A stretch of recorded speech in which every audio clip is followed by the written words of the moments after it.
মুতা মানে অস্থায়ী বিয়ে, এই দুটোর অনুমতি ছিল। এ ব্যাপারে বিস্তারিত জানতে চাইলেন।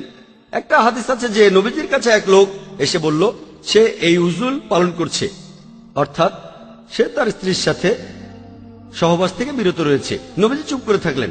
এর উপর ভিত্তি করে দুটি মতবাদ।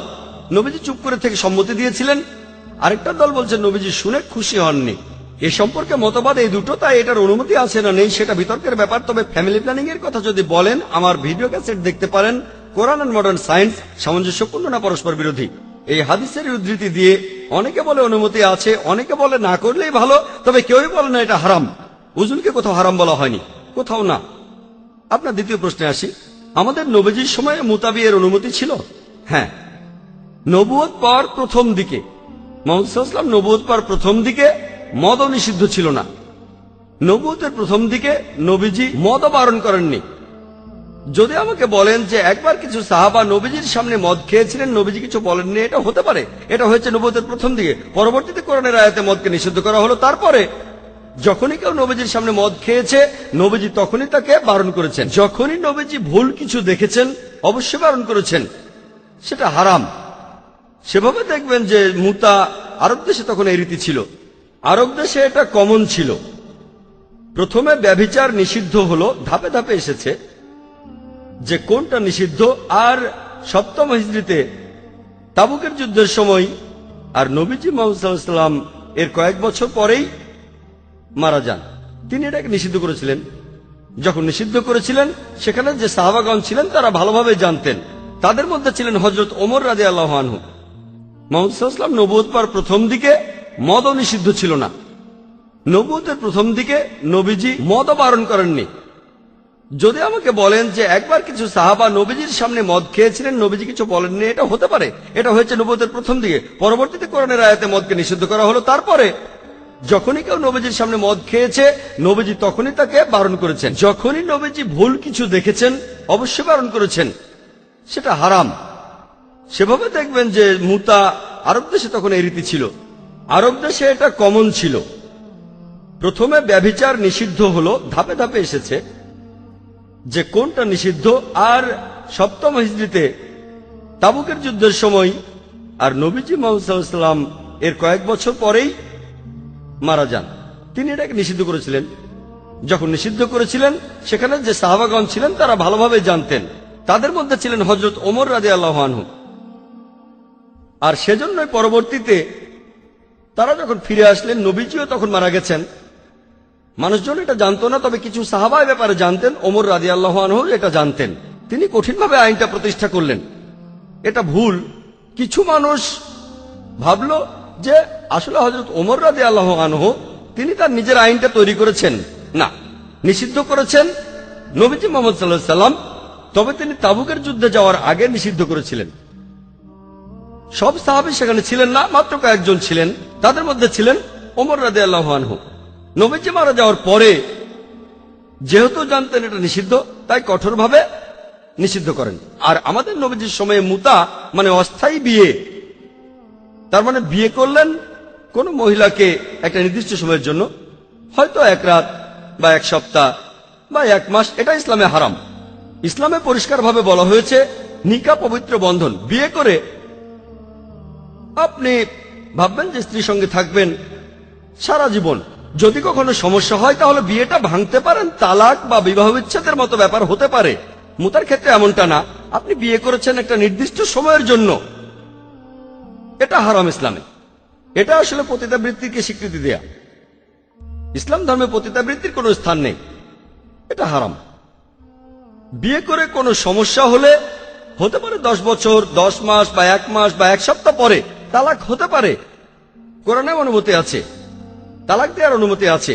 তবে আগে থেকেই জানছেন যে আমি এখানে থাকবো এতদিন বা এত সপ্তাহ, ইসলামে এটা হারাম, এর কোনো অনুমতি নেই। আশা করি উত্তরটা পেয়েছেন। কোন ভাই প্রশ্ন করবেন? হিন্দুস্তান টাইমসে 3 দিন আগে একটা খবর এসেছিল, সেখানে বর্ণপ্রথা আর জাতিভেদের পক্ষে বলা হয়েছিল। আর কারণটা বলা হয়েছিল যে কেন বিভিন্ন মানুষ পিছিয়ে আছে। আর মনুস্মৃতি থেকে কিছু উদ্ধৃতি দেয়া হয়েছিল যে ব্রাহ্মণরা এসেছে মাথা বা মুখ থেকে, আর নিচু জাতের মানুষেরা এসেছে পা থেকে। আমি আসলে জানতে চাচ্ছি যে এই মনুস্মৃতির অবস্থান হিন্দু ধর্মগ্রন্থের মধ্যে এর অবস্থানটা কোথায়? আর এই কথা কি অন্য হিন্দু ধর্মগ্রন্থে আছে, যেমন ঋগ্বেদ অথবা এমন উঁচু স্তরের কোনো গ্রন্থ? ভাই, আপনি প্রশ্ন করলেন যে আপনি কিছুদিন আগে হিন্দুস্তান টাইমসে পড়েছেন, সেখানে বলা হয়েছে মানুষের মধ্যে জাতিভেদের কারণটা কি। মনুস্মৃতির কথা যে ঈশ্বরের মাথা থেকে, স্রষ্টার মাথা থেকে সৃষ্টি হয়েছে ব্রাহ্মণরা, আর ক্ষত্রিয়রা এসেছে বুক থেকে, বৈশ্যরা এসেছে স্রষ্টার পাকস্থলী থেকে আর উরু থেকে, আর শূদ্ররা এসেছে স্রষ্টার পায়ের তলার ময়লা থেকে। ভাই প্রশ্ন করলেন হিন্দু ধর্মগ্রন্থের ভেতরে মনুস্মৃতির অবস্থান কোথায়, আর অন্য গ্রন্থে এই কথাটা আছে কিনা। মনুস্মৃতি হিন্দুদের ধর্মগ্রন্থ দুই প্রকার, শ্রুতি আর স্মৃতি। শ্রুতিগুলোকে বলা হয় মহান ঈশ্বরের বাণী, এখানে দেখবেন বেদ আর উপনিষদ। স্মৃতি হলো যেগুলো মানুষ লিখেছেন, এখানে আপনারা পাবেন মহাভারত, রামায়ণ, অন্যান্য পুরাণা, এখানে মনুস্মৃতিও পাবেন। তারা এটাকে বলে ধর্মশাস্ত্র। এখানে আছে যে কোনো একজন মানুষের এককভাবে জীবনযাপন কিভাবে করা উচিত, সামাজিকভাবে কিভাবে চলা উচিত। তবে শ্রুতির তুলনায় এগুলোর গুরুত্ব কিছুটা কম। আর ধর্মশাস্ত্রগুলোর মধ্যে মনুস্মৃতিকে ধরা হয় নিচু সারির শাস্ত্র। এখন এই কথাগুলো যে মহান স্রষ্টার মাথা বা মুখ থেকে সৃষ্টি হয়েছে ব্রাহ্মণ আর পা থেকে শূদ্ররা, এটাকে অন্য কোথাও আছে? হ্যাঁ, অন্য হিন্দু ধর্মগ্রন্থ আছে, বেদেও আছে। এই কথাটা বেদেও আছে, যেটা সর্বোচ্চ ধর্মগ্রন্থ। বেদে আছে, ঠিক না ভুল সেটা পরের কথা। তবে কথাটা বেদে বলা আছে যে মহান স্রষ্টার মুখ থেকে সৃষ্টি হয়েছে ব্রাহ্মণ আর পা থেকে সৃষ্টি হয়েছে শূদ্র। এই বর্ণপ্রথা এটা অন্যান্য ধর্মগ্রন্থ আছে, সর্বোচ্চ ধর্মগ্রন্থেও, সেটা হচ্ছে বেদ। অনেক সংস্কারপন্থী আমার লেকচার শুনবেন, similarities between Islam and Hinduism, তারা এই প্রথাটাকে মানে না, যে বর্ণপ্রথা থাকা উচিত না। বিস্তারিত জানতে আমার ভিডিও ক্যাসেট দেখেন, similarities between Islam and Hinduism. আশা করি উত্তরটা পেয়েছেন। কোন বোন কি প্রশ্ন করবেন? আসসালামু আলাইকুম। ওয়ালাইকুম আসসালাম রহমতুল্লাহ। ভাই, আপনি হিন্দুদের এই দ্বিমুখী নীতিটা সম্পর্কে কিছু বলবেন? একদিকে তারা মানুষের তৈরি করা মূর্তিকে পূজা করছে, আর আজকের টাইমস অফ ইন্ডিয়াতে দেখলাম যে হিন্দুরা অম্বরনাথে একটা মানুষের তৈরি মূর্তির ব্যাপারে আপত্তি জানিয়েছে। বোন, আপনি প্রশ্ন করলেন যে হিন্দুদের এই দ্বিমুখী নীতি সম্পর্কে কি বলবো। তারা মূর্তি পূজা করে, মূর্তিকে দেবতা বলে, আবার মানুষের বানানো মূর্তির ব্যাপারে প্রতিবাদ করে। টাইমস অফ ইন্ডিয়ায় এসেছে, আমি শুধু পড়েছি খবরটার হেডিং, যে হিন্দুরা মানুষের তৈরি একটা মূর্তির ব্যাপারে আপত্তি করেছে। বিস্তারিত খবরটা আমি পড়িনি। বোন, আপনি বললেন তাদের এই দ্বিমুখী নীতি সম্পর্কে কি বলবো। অনেকেই হয়তো এটাকে দ্বিমুখী নীতি বলে, তবে হিন্দুরা এখন সচেতন হচ্ছে। দ্বিমুখী নীতি না, একটাই নীতি, বেদের নীতি। বেদ সবসময় মূর্তি পূজার বিরুদ্ধে, ভগবত গীতা মূর্তি পূজার বিরুদ্ধে, উপনিষদ মূর্তি পূজার বিরুদ্ধে, কথা পরিষ্কারভাবে বলা হয়েছে। আর হিন্দু ধর্মের বিশেষজ্ঞরাও এটা জানেন। তবে বেশিরভাগ ধর্মের বিশেষজ্ঞরাই চায় না যে অনুসারীরা তাদের ধর্মগ্রন্থগুলো পড়ুক, এতে লাভটা তাদেরই। এ ব্যাপারে বিস্তারিত বলেছি আমার lecture similarities between Hinduism and ইসলামে। তাহলে হিন্দু ধর্মে দেখবেন ধর্মগ্রন্থগুলো সামগ্রিকভাবে মূর্তি পূজার বিরুদ্ধে। এখন হিন্দুরা এটা বুঝতে পারছেন, তারা যুক্তি ব্যবহার করছেন যে এটা কি হচ্ছে, আমরা যার পূজা করছি সেটা মানুষের বানানো, তার পূজা করব কেন। এভাবে হিন্দুরা আগের চাইতে সচেতন হচ্ছে, আমরা উৎসাহ দেব। এখানে মানুষের বানানো মূর্তির ব্যাপারে আপত্তি করছেন আর মানুষেরই বানানো মূর্তির পূজা করছেন। সেটা কেন করছেন? তারা তাদের ধর্মগ্রন্থের কাছাকাছি আসছে, এজন্য তাদের অভিনন্দন, তাদের সমর্থন জানাই যে তারা ধর্মগ্রন্থের সত্যের কাছাকাছি এসেছে, যেটা খুবই গুরুত্বপূর্ণ। আর আমার লেকচারের ক্যাসেট দেখেন, সিমিলারিটিজ বিটুইন হিন্দুইজম এন্ড ইসলাম, সেখানে সাদৃশ্য নিয়ে কথা বলেছি। আমি এখানে আপনাদের বলি, মুসলিম আর হিন্দুদের ধর্মগ্রন্থে যেটা এক, আসুন আমরা অন্ততপক্ষে সেটা মানি, আলাদাটা নিয়ে আলোচনা করব আরেকদিন।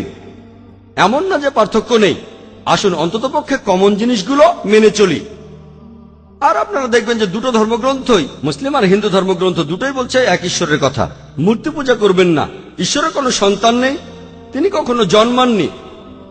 আমরা সকল নবী রাসূলকে বিশ্বাস করব চূড়ান্ত নবী মুহাম্মদ সাল্লাল্লাহু আলাইহি ওয়াসাল্লামকে, পরকালের জীবনে বিশ্বাস করব। এই কমন জিনিসগুলো মেনে চলেন, আলাদাটা নিয়ে পরে কথা বলবো। আসুন অন্ততপক্ষে এই কথাগুলো মানি, যেখানে এক ঈশ্বরের কথা আছে, অন্তত এই কথাটা মানি। আশা করি উত্তরটা পেয়েছেন।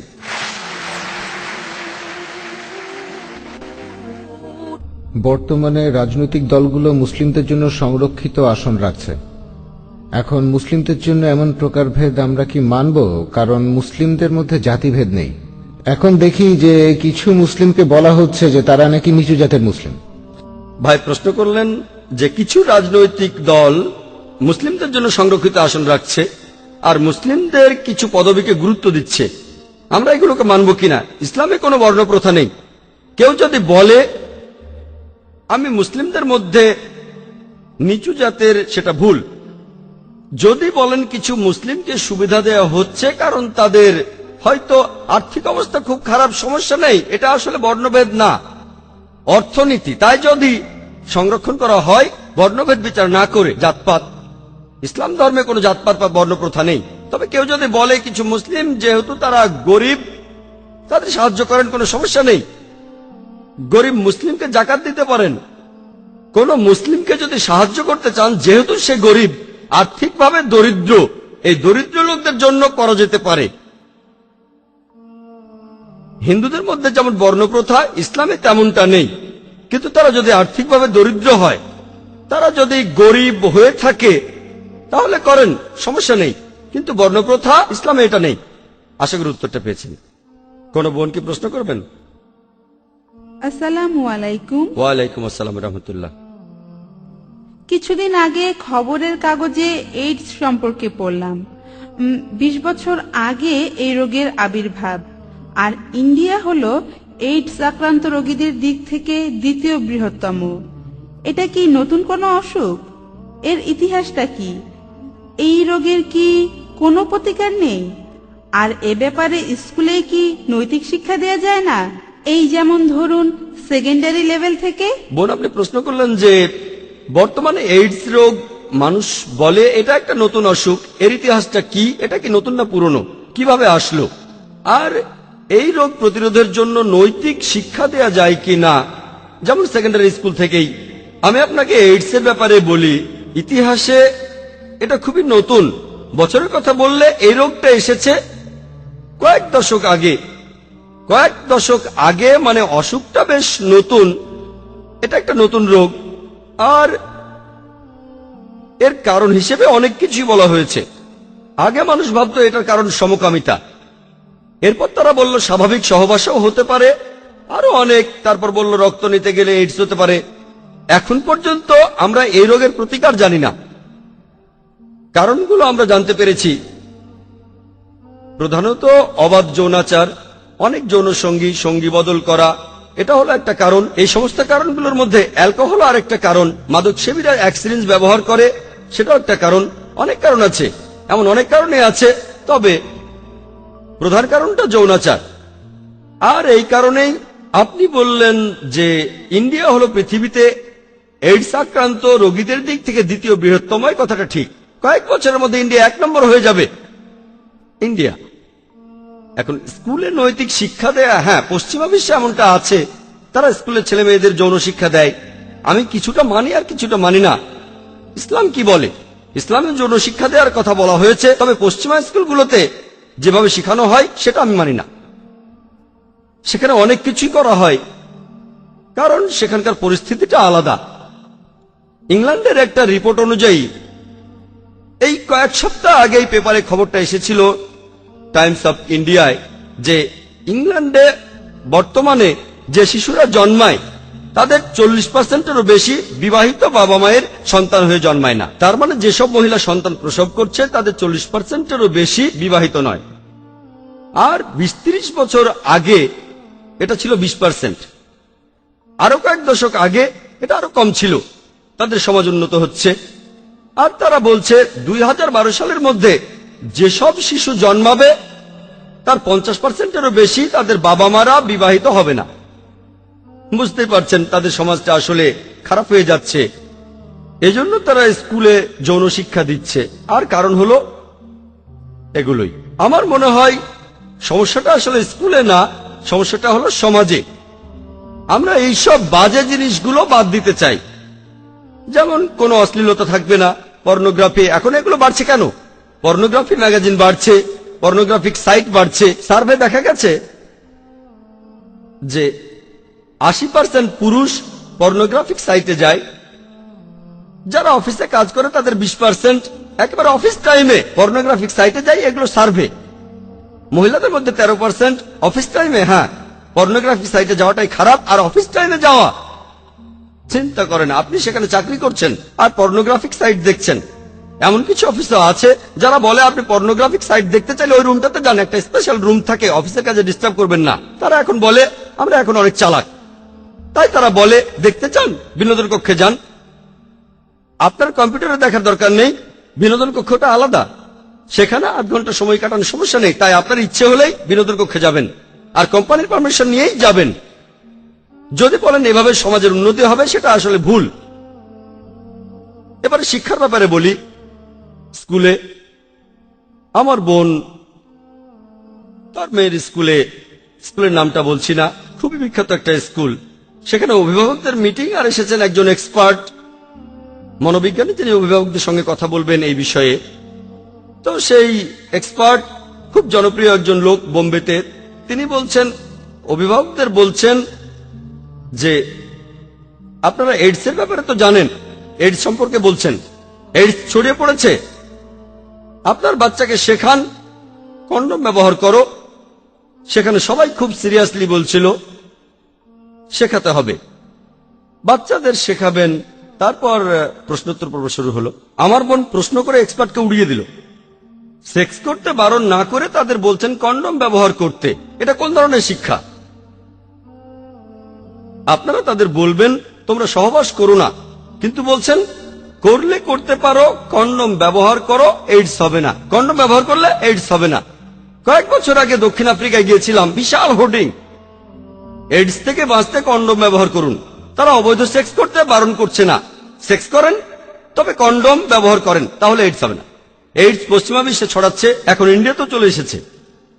তারা কিন্তু বলছে না তোমরা অবৈধ সেক্স করো না, তোমরা ব্যভিচার করো না, অবাধ যৌনাচারে মেতে উঠো না, করো তবে সাবধান, কন্ডম ব্যবহার করো। এখন বাচ্চাদের যদি এই ধরনের শিক্ষা দেন, এমন শিক্ষার কোনো প্রয়োজন নেই।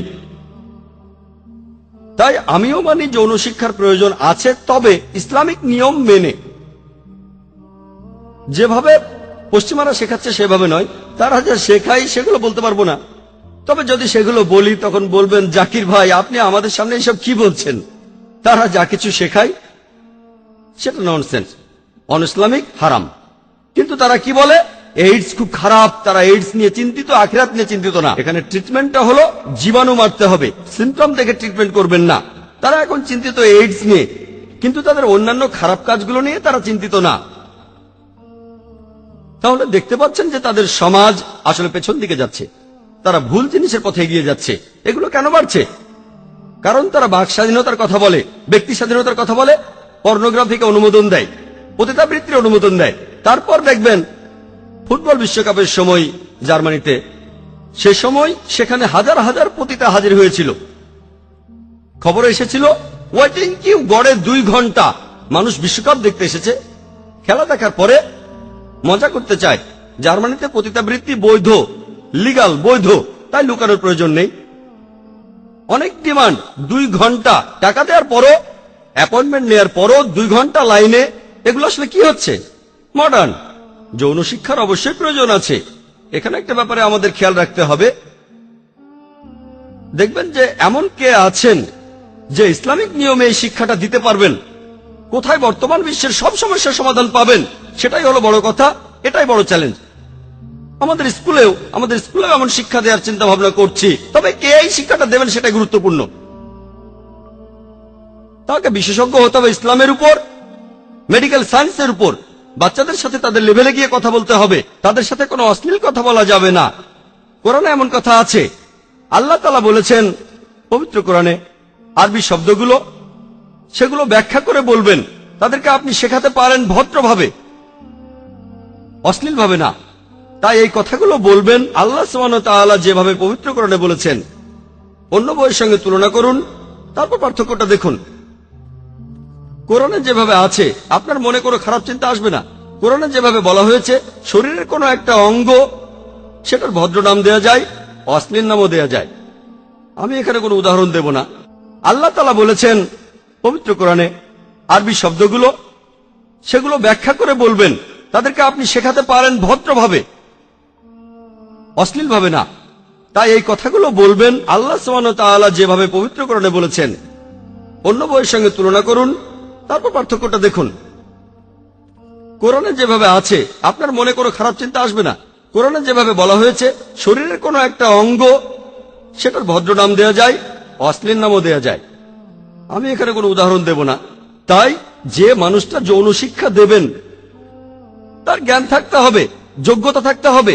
পশ্চিমা বিশ্বে যেভাবে শেখানো হচ্ছে, তারা যেভাবে মনে করছে তেমনটা হবে না। সমস্যা নেই, আপনার সন্তান জন্মেছে, বিয়ে ছাড়াই সমস্যা নেই। তবে একটু সাবধান থাকবেন, নিজের ব্যাপারে যত্ন নেবেন, এই কাজগুলো চালিয়ে যান, সমস্যা নেই। বিয়ে না করে একসঙ্গে থাকেন, বিয়ে ছাড়া সমস্যা নেই, সহজ। ভালো না লাগলে চলে যান, 1-2 বছর পরে মুতাবিয়ারও দরকার নেই। উন্নতি। তাহলে এই হলো নিয়ম। শুধু বিয়ে কেন, বন্ধুও থাকবে। এগুলো পেপারও দেখবেন তো কি হচ্ছে, যে মডার্ন হচ্ছে। কোথায় মডার্ন? আমার তা মনে হয় না। তারা আসলে পিছিয়ে যাচ্ছে, তারা প্রাগৈতিহাসিক যুগে ফিরে যাচ্ছে। আমার মতে এরা মডার্ন না। বোন, আমি আপনার সঙ্গে একমত, তবে একটা নিয়ম থাকবে। পশ্চিমা বিশ্বে যেমন চলছে তেমনটা না। আর এখন বোম্বেতেও এমনটা হচ্ছে।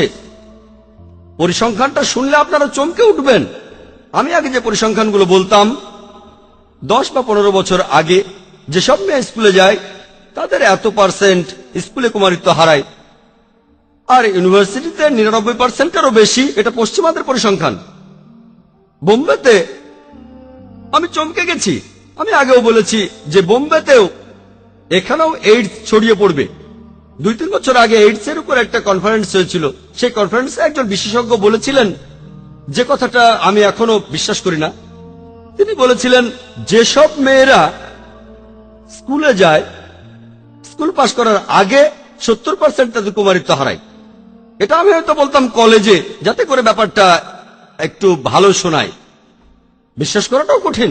3-4 বছর আগের কথা, বিশেষজ্ঞরা এই কথাগুলো বলেছেন। বোম্বেতে একটা এইডস কনফারেন্সে কুমারিত্ব হারাচ্ছে 70% মেয়ে বোম্বেতে।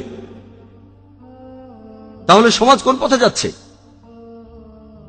স্কুলে একজন বিশেষজ্ঞ এসে বাচ্চাদের বলছেন, সমস্যা নেই, সমস্যা নেই, কন্ডম ব্যবহার করো, কুমারিত্ব হারানো কোনো সমস্যা নয়, কন্ডম ব্যবহার করো।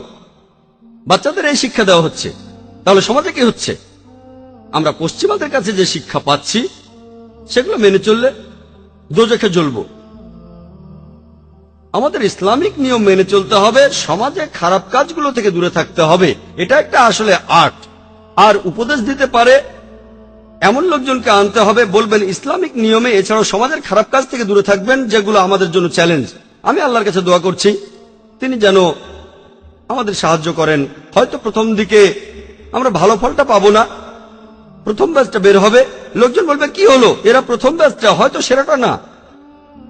যদি তারার কাছে যেতে চান, পৌঁছবেন হয়তো সূর্য, হয়তো চাঁদে বা গাছের মগডালে। প্রথমটা মগডালে, ইনশাল্লাহ পরেরটা চাঁদে যাবে। পরের ব্যাচটা হয়তো পৌঁছবে ইনশাল্লাহ সূর্য, তারপর ইনশাল্লাহ তারায়। সিস্টেমটাকে উন্নত করতে হবে। আর এটা খুব সহজ কাজ নয়, খুবই বিশাল কাজ। ইনশাল্লাহ আল্লাহ আমাদের সাহায্য করবেন। তবে এক কথায়, ইসলামিক নিয়মে যৌন শিক্ষা দেওয়া উচিত। আশা করি উত্তরটা পেয়েছেন। কোনো ভাই কি প্রশ্ন করবেন?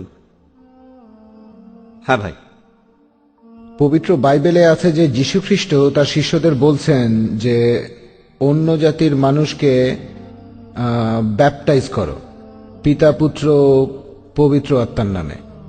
এখন আমার প্রশ্নটা হলো, এই অনুচ্ছেদটাই কি যিশুর ঈশ্বর হওয়ার প্রমাণ? না হলে এটার উত্তরটা কি হবে?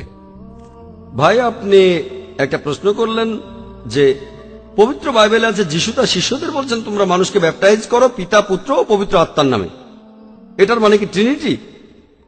আমার মন্তব্য কি, এটা কমপ্লিট ট্রিনিটি না। বাইবেলের ট্রিনিটির ধারণার কাছাকাছি অনুচ্ছেদ আছে। ফার্স্ট এপিস্টল অফ জনে 5 নম্বর অধ্যায় 7 অনুচ্ছেদ বলছে, স্বর্গে 3 জন সব হিসাব রাখেন, পিতা পুত্র এবং পবিত্র আত্মা, আর এরা 3 জন এক। যদি এক হয় তাহলে ট্রিনিটি। যদি আমি বলি যে 3 জন লোক আছে, এটা ট্রিনিটি না। 3 জন এক হলে সেটা ট্রিনিটি হবে। বাইবেলে কোথাও ট্রিনিটি শব্দটা পাবেন না নাম ধরে। ট্রিনিটি শব্দটা বাইবেলে নেই, পবিত্র কোরআনে আছে। সূরা নিসার 171 নম্বর আয়াতে উল্লেখ করা হয়েছে, বলা হয়েছে ওয়ালা তাকুলু সালাসা, তোমরা ট্রিনিটি বলো না, ইনতাহু খায়রাল লাকুম, তোমাদের জন্য এটা কল্যাণকর। কোরআনে ট্রিনিটি আছে, তবে বলা হয়েছে এটা বলো না। এরপর সূরা মাইদার ৭৩ নম্বর আয়াতে উল্লেখ করা হয়েছে, লাকাদ কাফারাল্লাযিনা কালু ইন্নাল্লাহা সালিসু সালাসা। তারা কুফরি করছে, ধর্মের অবমাননা করছে যারা এই কথা বলে যে আল্লাহ তিনের মধ্যে একজন, আল্লাহ হলেন তিনজন মিলে, এটাকে বলে ট্রিনিটি। পবিত্রকরণে এই ট্রিনিটি শব্দটা আছে মোট 2 বার, তবে বলা আছে এটা নিষিদ্ধ। পবিত্র বাইবেল শব্দটা কোথাও নেই। সবচেয়ে কাছাকাছি ফার্স্ট এপিস্টল অফ জন 5 নম্বর অধ্যায় 7 অনুচ্ছেদ, আপনার বলা অনুচ্ছেদটা না, সেটাতে তিনজনকে এক বলা হয়নি, এটাতে বলা হয়েছে। তবে এই ফার্স্ট এপিস্টল অফ জন 5 নম্বর অধ্যায় 7 অনুচ্ছেদ যেটা বলছে যে স্বর্গে তিনজন হিসাব রাখে, পিতা, পুত্র আর পবিত্র আত্মা, আর তিনজন হলো এক, এটা বাইবেলের রিভাইজড স্ট্যান্ডার্ড ভার্সন অনুযায়ী, স্ট্যান্ডার্ড ভার্সন রিভাইজ করেছেন 32 জন খ্রিস্টান বিশেষজ্ঞ, যারা খুবই উচ্চ পদস্থ, যাদের পেছনে 50টি খ্রিস্টান প্রতিষ্ঠান সমর্থন দিচ্ছে। এই বিশেষজ্ঞরা বলছেন যে পবিত্র বাইবেলের এই অনুচ্ছেদটা বানানো হয়েছে, পরে লেখা হয়েছে, তারপর ঢোকানো হয়েছে, আর বাইবেল থেকে এই অনুচ্ছেদটা বাদ দেওয়া হয়েছে। কারণ এটা বানানো হয়েছে, পরে লেখা হয়েছে, তারপর ঢোকানো হয়েছে। তাই রিভাইজ স্ট্যান্ডার্ড ভার্সনে, যেটা হলো বাইবেলের সবচেয়ে বেশি বিক্রি হওয়া ভার্সন, সেখানে এটা নেই। আপনি যেটা বললেন তিনজনের কথা, কিন্তু ট্রিনিটি না। যে অনুচ্ছেদটা বাদ দেওয়া হয়েছে সেখানেও ট্রিনিটি নেই, কিন্তু ট্রিনিটির কাছাকাছি যেটা পবিত্র বাইবেল থেকে বাদ দেওয়া হয়েছে। তাহলে ট্রিনিটি শব্দটা বাইবেলে নেই, এই শব্দটা শেখায় চার্চ। বাইবেল অথবা যীশু খ্রিস্ট কখনো ট্রিনিটির কথা বলেননি। আশা করি উত্তরটা পেয়েছেন। কোনো ভাই কি প্রশ্ন করবেন? হ্যাঁ ভাই।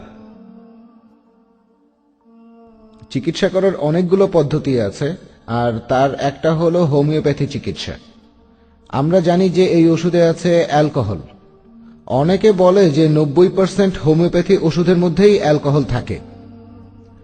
এ ব্যাপারে কি বিস্তারিত বলবেন? কারণ কিছু অসুখ বিসুখ আছে যেগুলো শুধুমাত্র হোমিওপ্যাথিক ওষুধেই সারে, যেমন অস্টার, আর্থ্রাইটিস ইত্যাদি। ভাই প্রশ্ন করলেন যে হোমিওপ্যাথি চিকিৎসায় বেশিরভাগ ঔষধে অ্যালকোহল থাকে, অনেকে বলে 90%, আর বললেন কিছু রোগ যেমন অস্টার, আর্থ্রাইটিস একমাত্র চিকিৎসা হোমিওপ্যাথি, যেটার সঙ্গে আমি একমত নই, তবে এতে কোনো সমস্যা নেই। এখন হোমিওপ্যাথি ওষুধ খেতে পারবো কিনা, সাধারণ নিয়ম হিসেবে অ্যালকোহল নিষিদ্ধ। যদি এটাই একমাত্র ঔষধ যেটা আপনার জীবন বাঁচাবে, জীবন বিপন্ন হলে অনুমতি আছে। আপনি জিজ্ঞাসা করলে বলবো হ্যাঁ, বেশিরভাগ হোমিওপ্যাথিক ওষুধে অ্যালকোহল থাকে, তাই যদি বাদ দিতে পারেন তাহলে বলবো বাদ দেন, অন্য কোনোভাবে চিকিৎসা করেন যেটাতে কোনো অ্যালকোহল নেই। হোমিওপ্যাথি বেশিরভাগ ওষুধে আছে, তাই সাধারণ নিয়মে চিকিৎসাটা নেব না, এটাই সাধারণ নিয়ম। অনেকেই হয়তো অ্যালোপ্যাথির চাইতে হোমিওপ্যাথিতে উপকার পাবেন। বলছি না হোমিওপ্যাথি সেরা, তবে অনেকে হয়তো হোমিওপ্যাথিতে ভালো ফল পেতে পারেন।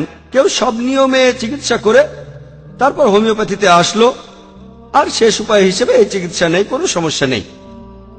তবে আপনি বললেন কিছু রোগ হোমিওপ্যাথি ছাড়া সারে না, আমি একমত নই। কিছু মানুষ হোমিওপ্যাথিতে উপকার পেয়েছে, পাননি সেটা বলছি না, হোমিওপ্যাথিতে অনেক মানুষ উপকার পেয়েছেন, তবে অন্য পদ্ধতিতেও পাবেন। আর লোকজন বলে এই ডাক্তার সেরা, এই ট্রিটমেন্ট সেরা, তাহলে এমনিতে আপনি অ্যালকোহল মেশানো ওষুধ খাবেন না। তবে যদি হোমিওপ্যাথি একমাত্র চিকিৎসা হয়, একমাত্র ট্রিটমেন্ট, অন্য পদ্ধতিতে যদি ট্রিটমেন্ট থাকে যেটাতে অ্যালকোহল নেই, আগে সেটা দেখেন। হোমিওপ্যাথি হলো শেষ ভরসা, প্রথমে যাবেন না।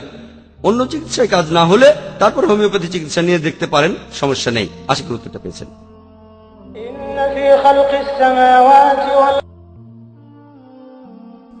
আলহামদুলিল্লাহ, ওয়াসসালাতু ওয়াসসালাম ওয়া সাহাবি আজমাইন, আম্মা বাদ। আউযু বিল্লাহি মিনাশ শাইতানির রাজিম, বিসমিল্লাহির রহমানির রহিম। উদু ইলা সাবিলি রাব্বিকা বিল হিকমা ওয়াল মাউযাতিল হাসানাত ওয়াজাদিলহুম বিল্লাতি হাসান। রাব্বি ইশরাহ লি সাদরি ওয়া ইয়াসসির লি আমরি ওয়াহলুল উকদাতাম মিন লিসানি ইয়াফকাহু কাওলি। সবাইকে স্বাগত জানাই ইসলামিক সম্ভাষণে। আসসালামু আলাইকুম ওয়া রাহমাতুল্লাহি ওয়া বারাকাতুহু। আল্লাহর দয়া, শান্তি ও রহমত আপনাদের সবার উপর বর্ষিত হোক। আপনারা ইসলাম ও কম্পারেটিভ রিলিজিয়নের উপরে যে কোনো প্রশ্ন করতে পারেন। যদি কেউ প্রশ্ন করতে চান তাহলে করতে পারেন। আসসালামু আলাইকুম। ওয়ালাইকুম আসসালাম ওয়া রাহমাতুল্লাহি ওয়া বারাকাতুহু। আমি কিছুদিন আগে ওমরা করতে গিয়েছিলাম, আর সেখানে কিছু জিনিস দেখেছি। আপনি কি এ ব্যাপারে কিছু বলবেন? আমি ওখানে দেখেছি যে পরিষ্কার পরিচ্ছন্নতার চাইতে বিলাসিতার দিকেই তাদের মনোযোগটা অনেক বেশি থাকে।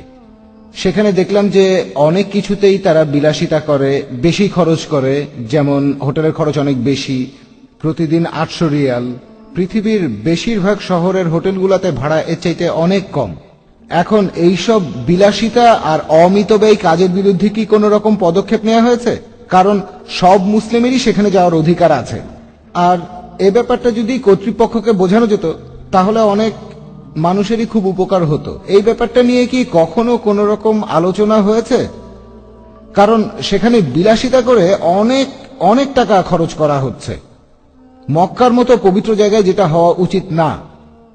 আর আপনি দেখবেন যে আমাদের এই ইন্ডিয়ায় অন্যান্য ধর্মে তারা ব্যবস্থা করে বিভিন্ন মুসাফিরখানা, অথবা যেখানে মানুষজন এসে অনেক কম খরচে থাকতে পারে, খেতে পারে, এরকম। এই ব্যাপারটা সম্পর্কে আপনি কি বলেন? ভাই প্রশ্ন করলেন, যখন আপনি উমরায় গিয়েছিলেন তখন দেখেছিলেন যে সেখানে হোটেলের ভাড়া অনেক বেশি, 800 রিয়াল, যেটা আসলেই বেশি। আপনাকে একটা কথা বলি, আমি একমত, ভাড়া বেশি যখন সিজন থাকে, সেটা হলো হজের মাসে। হজের সময় খরচ খুব বেশি, আর রোজার সময় খরচ বেশি।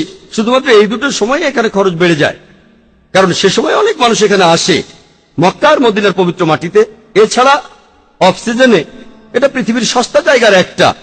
800 রিয়াল ভাড়া হয় পিক সিজনে, তখন হারাম শরীফের কাছাকাছি হোটেলগুলোতে খরচের পরিমাণটা খুব বেশি বেড়ে যায়, অন্য সময় খরচ কম হয়। 800 রিয়াল এটা কিছুই না, আপনি 800 রিয়াল দিয়ে থাকতে পারবেন 5 স্টার হোটেলে।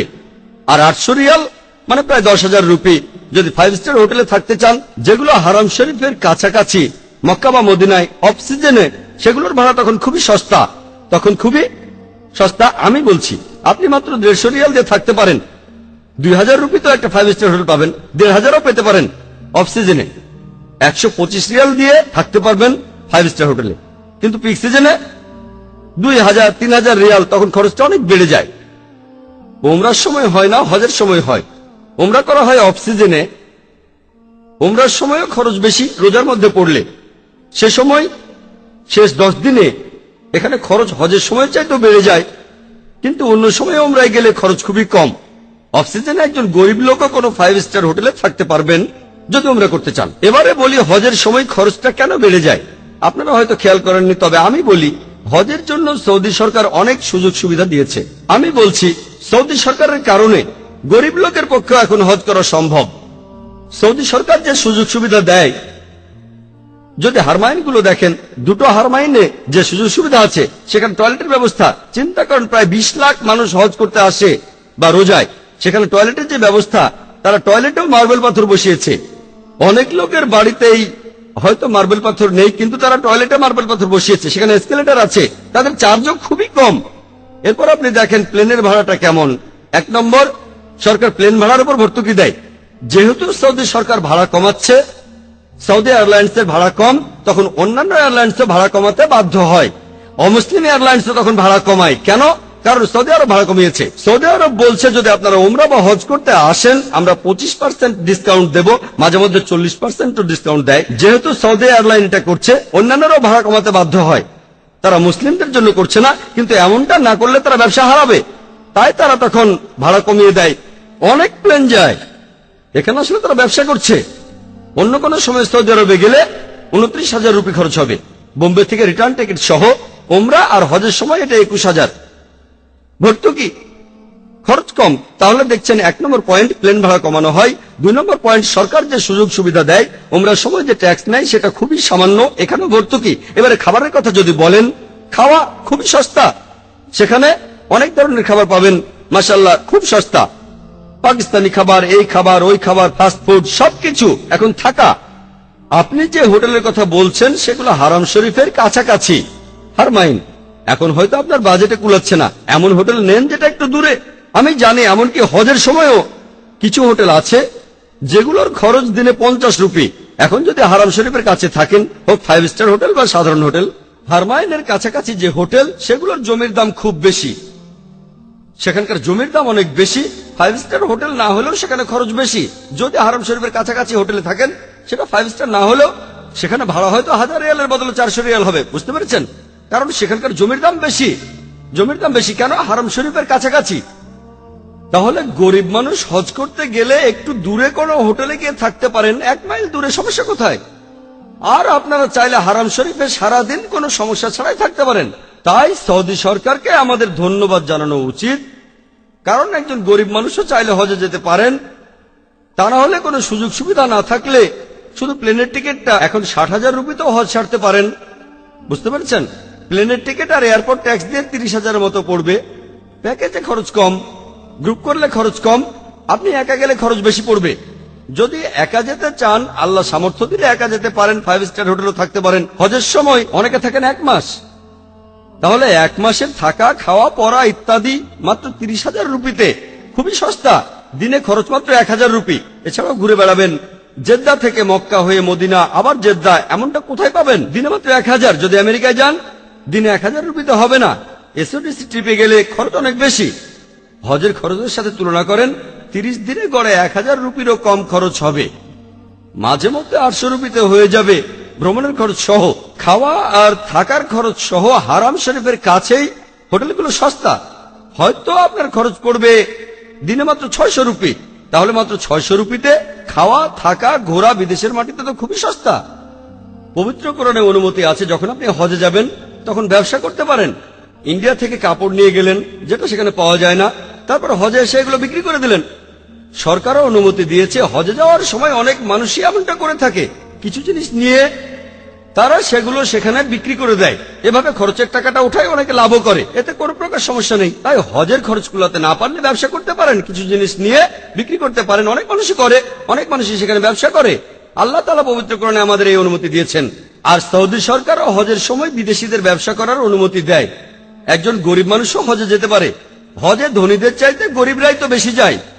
হজে যারা আসে তাদের বেশিরভাগই গরিব মানুষ, তারা টাকা জমিয়ে আলহামদুলিল্লাহ হজে আসে। তাহলে হারমাইনের যে সুযোগটা পাচ্ছেন মক্কা বা মদিনায়, দামি হোটেল পাবেন, সস্তা হোটেল পাবেন, সেখানে জামাতখানাও পাবেন। ভরি জামাতখানা আছে, আগাখানি জামাতখানা আছে, এরকম এমন অনেক মুসাফিরখানা আছে। আপনি জানেন না, সেটা আপনার সমস্যা। অনেক মুসাফিরখানা আছে, শুধু হারমাইনে নয়, শহরের মধ্যেও আছে। বোম্বেতে হজ কমিটির মুসাফিরখানার অবস্থা খুবই খারাপ, খুবই নোংরা অবস্থা। কাকে দোষ দেবেন? দোষ আমাদের।